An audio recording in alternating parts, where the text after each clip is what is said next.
ಮತ್ತೊಂದು ಗ್ರಾಮ ಏನಿದೆ, ಈಗ ಡಿಜಿಟಲ್ ಲಾಕ್ ಆಗಿದೆ, ಅಲ್ಲೇನೂ ಕೂಡ ಇಲ್ಲ, ಡಿಜಿಟಲ್ ವ್ಯವಸ್ಥೆ ಯಾವುದೂ ಇಲ್ಲ, ಟಿ ವಿ, ಫೋನು ಈ ರೀತಿಯಾಗಿ ಯಾವುದೂ ಕೂಡ ಇಲ್ಲ. ರಾತ್ರಿ 2 ಗಂಟೆ ಮೊಬೈಲ್, ಟಿ ವಿ ಎಲ್ಲವೂ ಕೂಡ ಬಂದಾಗುತ್ತೆ. ಹಾಗಾದರೆ ಅದು ಯಾವ ಗ್ರಾಮ, ಎಲ್ಲಿ ಡಿಜಿಟಲ್ ಲಾಕ್ ಆಗಿದೆ? ಅದ್ರ ಬಗ್ಗೆ ಗಮನಿಸೋದಾದ್ರೆ ನೋಡಿ, ರಾತ್ರಿ 2 ಗಂಟೆ ಮೊಬೈಲು, ಟಿ ವಿ ಎಲ್ಲವೂ ಕೂಡ ಬಂದಾಗುತ್ತೆ ಆ ಒಂದು ಗ್ರಾಮದಲ್ಲಿ.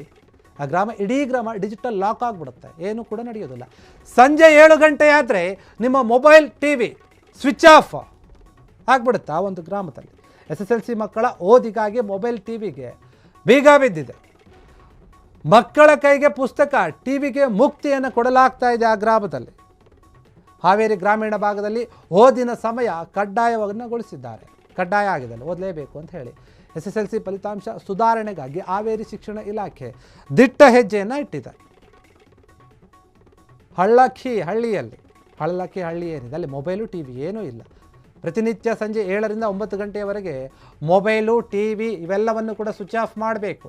ಹಾವೇರಿ ಜಿಲ್ಲೆಯ ಹಳಲ್ಕಿ ಹಳ್ಳಿ ಏನಿದೆ ಆ ಹಳ್ಳಿಯಲ್ಲಿ ಆಗಿರುವಂಥದ್ದು. ಅಂದರೆ ಒಂದು ರೀತಿಯಾಗಿ ಈ ಹಳಲ್ಕಿ ಹಳ್ಳಿ ಏನಿದೆ ಅಲ್ಲಿನ ಅಧಿಕಾರಿಗಳು ತಮ್ಮ SSLC ಫಲಿತಾಂಶ ಮಕ್ಕಳು ಚೆನ್ನಾಗಿ ಓದಲಿ ಅಂತ ಹೇಳಿ ಈ ನಿರ್ಧಾರವನ್ನು ತೆಗೆದುಕೊಂಡಿದ್ದಾರೆ. ನಾವು ಒಂದು ಸಮಯವನ್ನು ನಿಗದಿ ಮಾಡ್ತೀವಿ, ಆ ಸಮಯದಲ್ಲಿ ನಿಮ್ಮ ಗ್ರಾಮದಲ್ಲಿ ಯಾರೂ ಕೂಡ ಮೊಬೈಲನ್ನು ಯೂಸ್ ಮಾಡಬಾರ್ದು, ಟಿ ವಿಯನ್ನು ನೋಡಬಾರ್ದು, ಎಲ್ಲವನ್ನು ಕೂಡ ಆಫ್ ಮಾಡಬೇಕು, ಸ್ವಿಚ್ ಆಫ್ ಮಾಡಿ ಇಡಬೇಕು. ಮಕ್ಕಳ ಕೈಗೆ ಫೋನನ್ನು ಕೊಡೋ ಬದಲು ನೀವು ಪುಸ್ತಕವನ್ನು ಕೊಡಿ, ಅದು ಅವರ ಜೀವನಕ್ಕೆ ಉಪಯೋಗ ಆಗುತ್ತೆ. ಹಾವೇರಿ ಗ್ರಾಮೀಣ ಭಾಗದಲ್ಲಿ ಓದಿನ ಸಮಯವನ್ನು ಕಡ್ಡಾಯ ಮಾಡಿದ್ದಾರೆ ಗ್ರಾಮದವರೆಲ್ಲರೂ ಕೂಡ ಸೇರಿಕೊಂಡು. ಹಳಲ್ಕಿ ಗ್ರಾಮ ಏನಿದೆ ಆ ಗ್ರಾಮದಲ್ಲಿ ನೋಡಿ, SSLC ಫಲಿತಾಂಶವನ್ನು ಸುಧಾರಣೆ ಮಾಡಬೇಕಾಗಿದೆ, ಒಂದು ಪರ್ಸೆಂಟೇಜನ್ನು ಜಾಸ್ತಿ ಮಾಡಬೇಕು ಮಕ್ಕಳು ಪಾಸಾಗೋದನ್ನು ಅಂತ ಹೇಳಿ ಶಿಕ್ಷಣ ಇಲಾಖೆ ಈ ರೀತಿಯ ನಿರ್ಧಾರವನ್ನು ತೆಗೆದುಕೊಂಡಿದೆ. ಒಂದು ದಿಟ್ಟ ಹೆಜ್ಜೆಯನ್ನು ಕೂಡ ಇಟ್ಟಿದೆ. ಹಳಲ್ಕಿ ಹಳ್ಳಿಯಲ್ಲಿ ಟಿ ವಿ, ಮೊಬೈಲ್ ಏನು ಕೂಡ ಯೂಸ್ ಮಾಡೋ ಹಾಗಿಲ್ಲ. ಪ್ರತಿದಿನ ಕೂಡ 7ರಿಂದ 9 ಗಂಟೆಯವರೆಗೂ ನೀವು ಆಫ್ ಮಾಡಿ ಕೂರಬೇಕು. ಹಾವೇರಿ ಹಳಲ್ಕಿ ಹಳ್ಳಿಯಲ್ಲಿ ಏನಿದೆ, ಡಂಗೂರವನ್ನು ಕೂಡ ಸಾರಿದ್ದಾರೆ. ಡಂಗೂರವನ್ನು ಸಾರುವ ಮೂಲಕ ಜನರಿಗೆ ಜಾಗೃತಿಯನ್ನು ಮೂಡಿಸಿದ್ದಾರೆ. ಜನರಲ್ಲಿ ಜಾಗೃತಿಯನ್ನು ಮೂಡಿಸುವಂಥ ಒಂದು ಕೆಲಸ ಏನಿದೆ ಅಧಿಕಾರಿಗಳಿಂದ, ಅದಕ್ಕೆ ಮೆಚ್ಚುಗೆ ವ್ಯಕ್ತವಾಗ್ತಾ ಇದೆ. ಇದೇ ವಿಚಾರವಾಗಿ ಪಂಚಾಯತ್ ಅಭಿವೃದ್ಧಿ ಅಧಿಕಾರಿಗಳು ಎಲ್ಲ ಜನರಿಗೆ ಜಾಗೃತಿಯನ್ನು ಮೂಡಿಸಿದ್ದೆ. ಯಾರೂ ಕೂಡ ಇನ್ಮೇಲೆ ಸಂಜೆ 7 ಗಂಟೆಯಿಂದ 9 ಗಂಟೆಯ ತನಕ ಮೊಬೈಲು, ಟಿ ವಿಯನ್ನು ಆಫ್ ಮಾಡಿ ಇಡಿ, ಯಾರು ಯೂಸ್ ಮಾಡಬೇಡಿ ಅಂತ ಹೇಳಿ ಜಿಲ್ಲೆಯ ಎಲ್ಲ ತಾಲೂಕಿನ ಗ್ರಾಮೀಣ ಪ್ರದೇಶಗಳಲ್ಲಿ ಈ ಪ್ರಯೋಗವನ್ನು ಮಾಡ್ತಾ ಇದ್ದಾರೆ.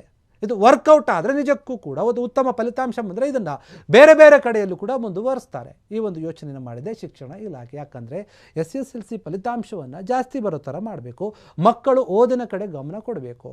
ಡಿಜಿಟಲ್ ಯುಗದಲ್ಲಿ ಏನಾಗ್ತಾ ಇದೆ, ಕಂಪ್ಯೂಟರು ಮತ್ತು ಮೊಬೈಲು, ಟಿ ವಿ ಇವೆಲ್ಲವೂ ಕೂಡ ಬಂದು ಮಕ್ಕಳು ಓದಿನ ಕಡೆಗೆ, ವಿದ್ಯಾಭ್ಯಾಸದ ಕಡೆಗೆ ಗಮನ ಹರಿಸ್ತಾ ಇಲ್ಲ. ಹೀಗಾಗಿ ನಾವೇ ಒಂದು ದಿಟ್ಟ ಹೆಜ್ಜೆಯನ್ನು ಇಡೋಣ, ಒಂದು ದಿಟ್ಟ ನಿರ್ಧಾರವನ್ನು ತೆಗೆದುಕೊಳ್ಳೋಣ ಅಂತ ಹೇಳಿ ಒಂದು ಹಳ್ಳಿಯಲ್ಲಿ ಈ ರೀತಿಯಾಗಿ ಮಾಡಿದ್ದಾರೆ. ಮುಂಬರುವಂತಹ SSLC ಪರೀಕ್ಷೆಯಲ್ಲಿ ಮಕ್ಕಳ ಫಲಿತಾಂಶವನ್ನು ಸುಧಾರಣೆ ಮಾಡಬೇಕಾಗಿದೆ, ಅದಕ್ಕೋಸ್ಕರ ಈ ಕ್ರಮವನ್ನು ತೆಗೆದುಕೊಂಡಿದ್ದಾರೆ. ಹಾವೇರಿ ಜಿಲ್ಲೆಯಲ್ಲಿ ಇದೀಗ ಪ್ರತಿದಿನವೂ ಕೂಡ ಡಿಜಿಟಲ್ ಲಾಕ್ ವ್ಯವಸ್ಥೆಯನ್ನು ಜಾರಿ ಮಾಡಲಾಗಿದೆ.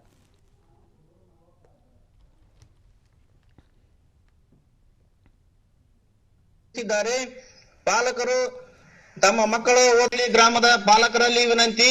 SSLC ಪರೀಕ್ಷೆ ಹತ್ತಿರವಿರುವುದರಿಂದ ಪಾಲಕರು ತಮ್ಮ ಮಕ್ಕಳ ವಿದ್ಯಾಭ್ಯಾಸಕ್ಕಾಗಿ ಟಿವಿ ಮತ್ತು ಮೊಬೈಲ್ ಅನ್ನು ಸಂಜೆ 7ರಿಂದ 9 ಗಂಟೆವರೆಗೆ ಸ್ವಿಚ್ ಆಫ್ ಮಾಡಿ ಮಕ್ಕಳಿಗೆ ಓದಲಿಕ್ಕೆ ಪಾಲಕರು ಸಹಕರಿಸಬೇಕೆಂದು ತಾಲೂಕು ಕಾರ್ಯನಿರ್ವಾಹಕಾರಿಗಳು ಮತ್ತು ಕ್ಷೇತ್ರ ಶಿಕ್ಷಣಾಧಿಕಾರಿಗಳು ಆದೇಶವನ್ನು ಹೊರಡಿಸಿದ್ದಾರೆ. ಪಾಲಕರು ತಮ್ಮ ಮಕ್ಕಳು ಓದಲಿಕ್ಕೆ ಸಹಕರಿಸಬೇಕೆಂದು ತಮ್ಮಲ್ಲಿ ವಿನಂತಿ. ಗ್ರಾಮದ ಪಾಲಕರಲ್ಲಿ ವಿನಂತಿ. SSLC ಪರೀಕ್ಷೆ ಹತ್ತಿರವಿರುವುದರಿಂದ ಪಾಲಕರು ತಮ್ಮ ಮಕ್ಕಳ ವಿದ್ಯಾಭ್ಯಾಸಕ್ಕಾಗಿ ಟಿವಿ ಮತ್ತು ಮೊಬೈಲ್ ಅನ್ನು ಸಂಜೆ 7ರಿಂದ 9 ಗಂಟೆವರೆಗೆ ಸ್ವಿಚ್ ಆಫ್ ಮಾಡಿ ಮಕ್ಕಳಿಗೆ ಓದಲಿಕ್ಕೆ ಪಾಲಕರು ಸಹಕರಿಸಬೇಕೆಂದು ತಾಲೂಕು ಕಾರ್ಯನಿರ್ವಾಹಕಾರಿಗಳು ಮತ್ತು ಕ್ಷೇತ್ರ ಶಿಕ್ಷಣಾಧಿಕಾರಿಗಳು ಆದೇಶವನ್ನು ಹೊರಡಿಸಿದ್ದಾರೆ. ಪಾಲಕರು ತಮ್ಮ ಮಕ್ಕಳು ಓದಲಿಕ್ಕೆ ಸಹಕರಿಸಬೇಕೆಂದು ತಮ್ಮಲ್ಲಿ ವಿನಂತಿ. ಕ್ಷಣ ಕ್ಷಣದ ಸುದ್ದಿಗಳಿಗಾಗಿ ಫ್ರೀಡಂ ಟಿವಿ ಸಬ್ಸ್ಕ್ರೈಬ್ ಮಾಡಿ, ಲೈಕ್ ಮಾಡಿ ಹಾಗೂ ಫಾಲೋ ಮಾಡಿ. ಹೊಸ ಸುದ್ದಿಗಳ ನೋಟಿಫಿಕೇಶನ್ಗಾಗಿ ಬೆಲ್ ಐಕಾನ್ ಮೇಲೆ ಕ್ಲಿಕ್ ಮಾಡಿ.